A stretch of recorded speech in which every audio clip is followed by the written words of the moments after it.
And now, Chapter 30 of The Last Boy on Earth, The Narrows. They approached the doorway to the Penobscot Narrows Bridge, a stone portal built to last the ages at the base of the tallest obelisks in the state. In the midst of this northern boreal forest stood two Egyptian obelisks, 420 feet high, the tallest bridge observatory on Earth. What a strange sight this might be in centuries to come, if they were successful, and those few straggling communities of people who might somehow survive the pandemic age saw these again, rising out of the trees or from a distance from their canoes in the bay. How out of place they would seem, how magisterial, how impossibly wondrous.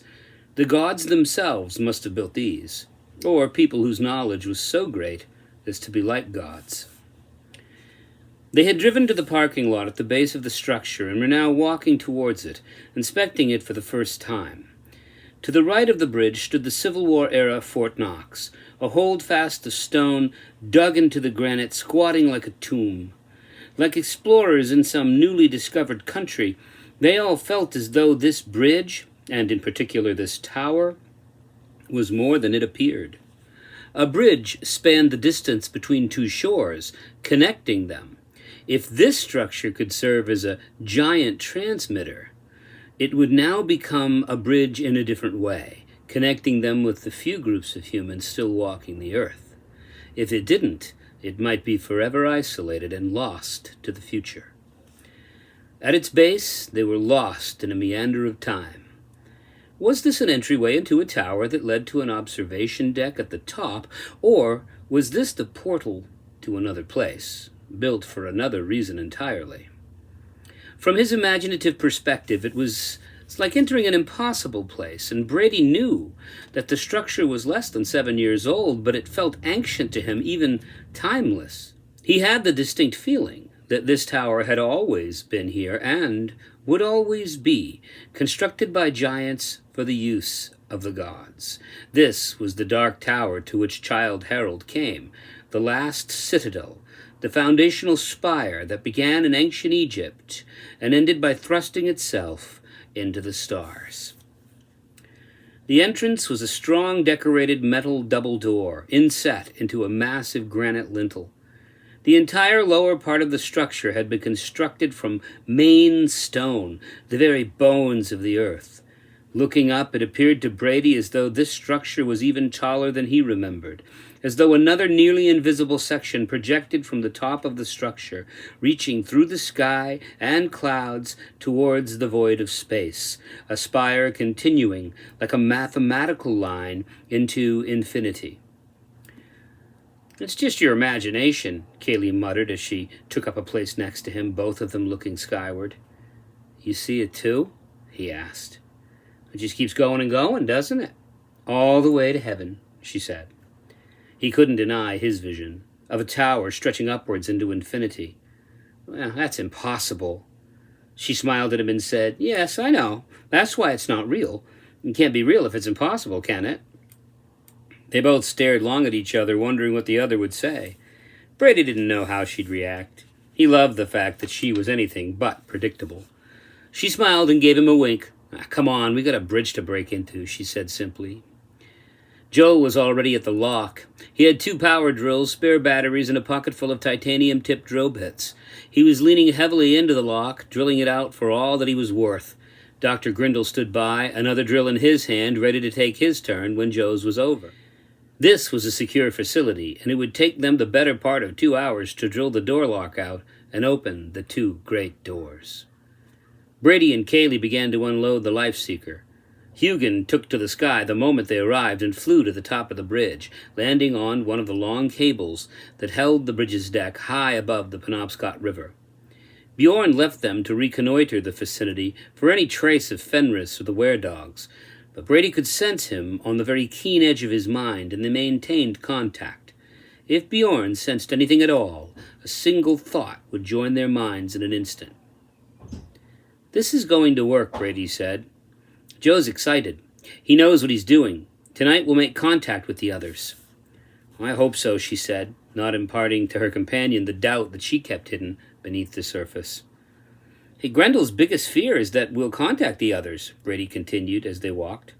I think he knows something. If we can contact others, we can rebuild things, start over, do it the right way this time, he said.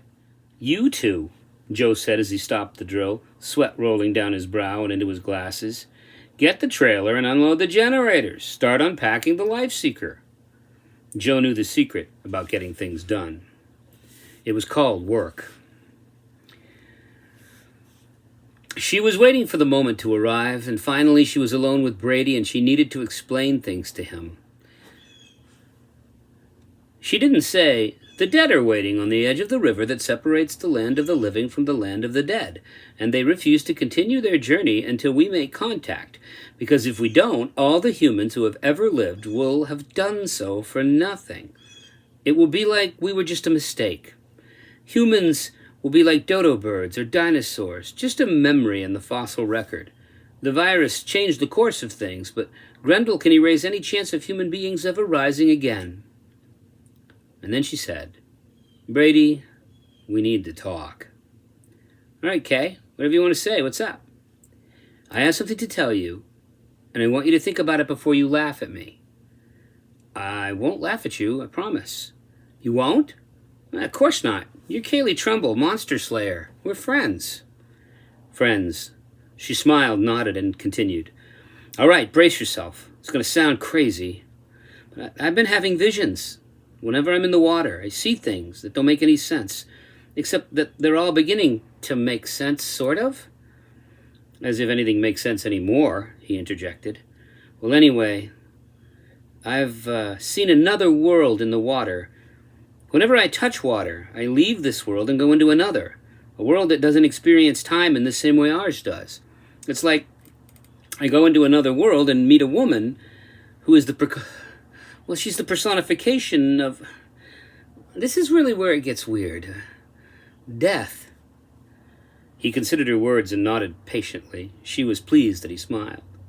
"Go on," he said. "She claims that I'm her daughter and that I'm supposed to convey to the few living people left on Earth the final words of the dead." "Continue." Brady nodded patiently and waited. "You don't think I should be locked up in a padded room, do you?" For once, she wasn't defensive when she asked. "No, not unless I'm in there with you, 'cause I believe you," he answered. "Well, she took me to the land of the dead. I really don't know how to name it or describe it. It wasn't heaven or hell, just a quiet, colorless, dark place where there were millions of people just standing around." "The asphodel fields from Greek mythology," Brady added. "Greek myth? How did you... Anyway, I spoke to my mother there, and she told me what we need to do." "What did she say?" "She told me that all the dead who perished in the pandemic, billions of people, are waiting on what they call the far shore, and they won't continue their journey to wherever it is they're supposed to go until we set things right in this world. In order to do that, we have to destroy Grendel, or he'll hunt down and destroy all the remaining humans on Earth. They can't move on knowing they'll all be forgotten ultimately, that the people will simply cease to exist. Humanity needs to rise again, and we need to help make it happen." "It makes sense," Brady said. "It's like in all those ghost stories. I guess this is their unfinished business."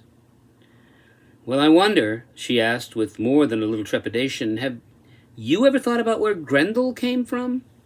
He blinked and looked away for a moment before responding, because he knew the answer, but to speak it aloud meant acknowledging responsibility for all the damage that Grendel had done, possibly including the death of his own mother.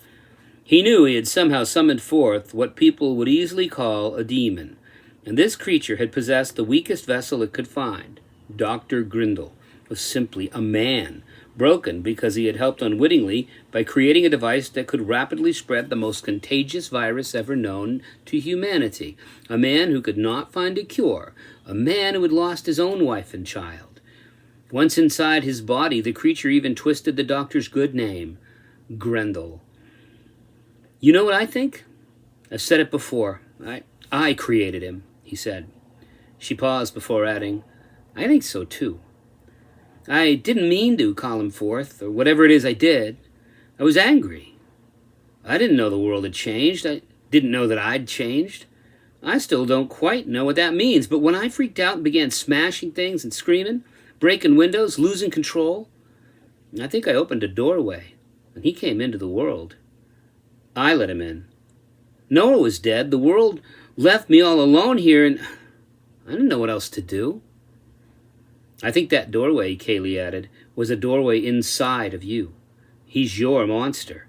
He's your anger and pain, frustration and loss. He's every fear you ever had all balled up into one being. I know, he answered, looking away towards Penobscot Bay and the ocean. Well, you have to beat him. You have to destroy him. Only you can beat this devil, Kaylee said plainly, as though she was saying that the sky was blue and that snow was white. How? He grows every time I see him. I can only imagine what he looks like now, what creature he's possessing. I guess we've got another monster on our hands who could show up any minute and stop us. It doesn't matter what he looks like on the outside, Brady. What does matter is this. You have to face the monster in his own lair. You have to lure him into the place he came from. I mean, come on, think about all the hero stories you love so damn much. If you have to kill the monster, you have to go in after him instead of waiting for him to come in after you. Only in the monster's lair can the hero destroy the dragon. His lair? I have to go in after him? He came from me. How do I do that? I have a plan, she said. End of chapter.